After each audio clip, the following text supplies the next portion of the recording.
8:55 the time now. Earlier in the programme, we showed you some rare Star Wars memorabilia that's about to go under auction. Well, our next guest also has a connection to the Star Wars films. Yes, the singer James Blunt is such close friends with Princess Leia actress Carrie Fisher that he recorded his new album while staying at her house. We'll be talking to James in just a moment. First, though, let's have a listen to his new single, Bonfire Heart.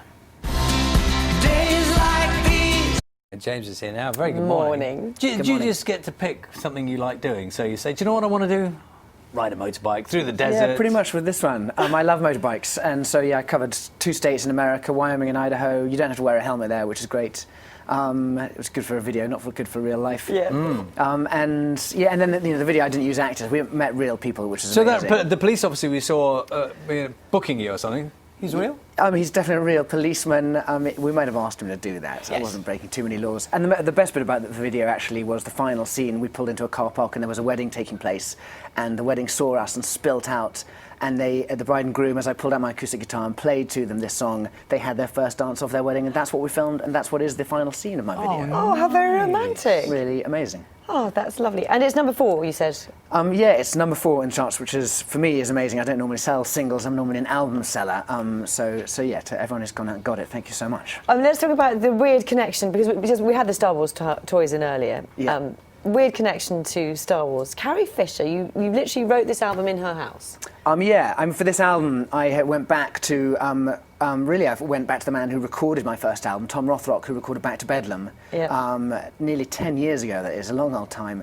And I went and lived with the woman who housed me then, who's Carrie. How come? And it was, she's a weird and wonderful person and an incredible writer. So I'd work from 10 in the morning till 1 in the morning and come home, and there she would be writing away. She writes books now. Yeah. And I'd play her the album. She thinks various songs might be about her. I'm not going to tell her they might not be.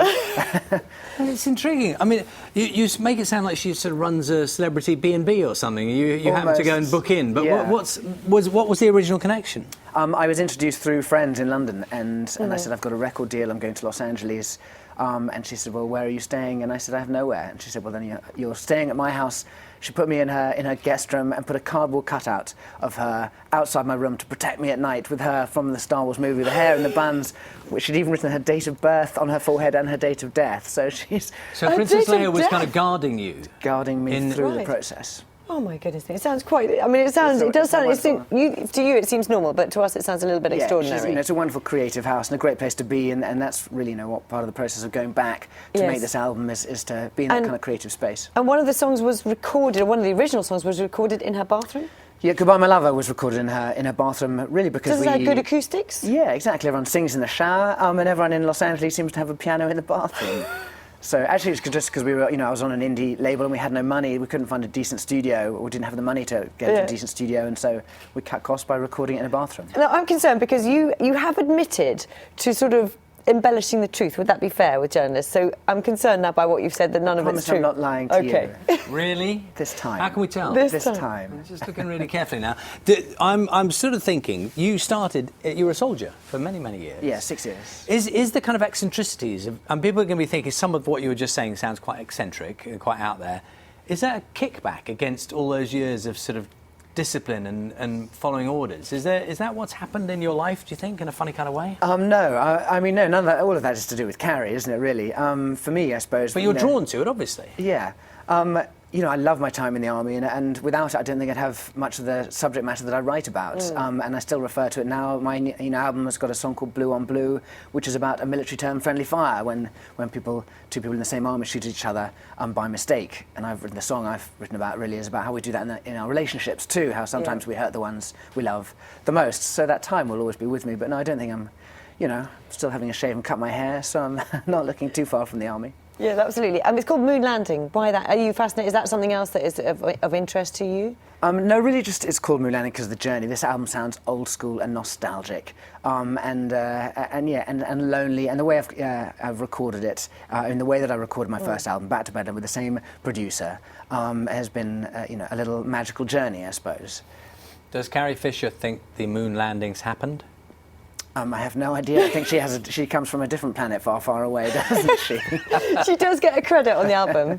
Yeah, absolutely. as your housekeeper. Yeah, very much. She does too. It's been a really amazing long journey in the making. I've worked with a guy called Martin Tarafi as well, who did Jason Mraz and Katie Tunstall in London. And wonderful to have this out. And just to go back to the army, you've tried to go and play in Afghanistan, have you? And not managed to get there as yet. Yeah, I tried to go. They'd love to have you there, wouldn't they? Yeah, I work with a couple of organisations. Help for Heroes is a fantastic group of people. The British Forces Foundation as well, and I've had various things of trying to go and play to different soldiers, and a few of them have been troublesome getting out to Afghanistan because we're flying out in 40-year-old aeroplanes, and I don't think you probably don't come to work in a 40-year-old car. We're sending our soldiers out to war in 40-year-old planes.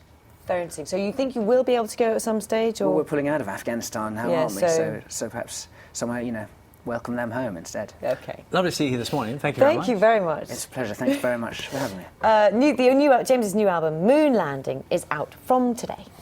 We'll be speaking to the actor Steve Coogan in just a few minutes. First, of course, a last quick look at what is happening where you are. Seen a bit.